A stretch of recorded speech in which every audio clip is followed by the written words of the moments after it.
Good afternoon. Today is Friday, April 24th, 2026. I am here at Ortega River Marina. This is slip 59. We don't have a name on the boat. We were inspecting a boat and hoping that this one was it, because this is the only one in the area that matches the description of being roughly 28 feet. So the name that we have is Betty Jane 2. I don't see it on the back. I didn't see it on the front. We're going to see how long, or estimate how long it would take to clean. And we're also going to take a little extra time here on the rudder, on the prop, and on the keel. You do have two shaft sinks on here. They are 1-inch shaft sinks. We'll get those in the video as well.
So there's a lot of growth.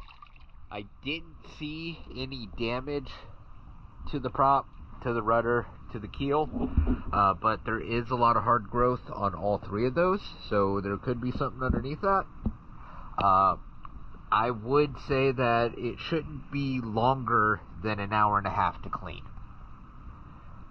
Thank you for choosing DS Dive.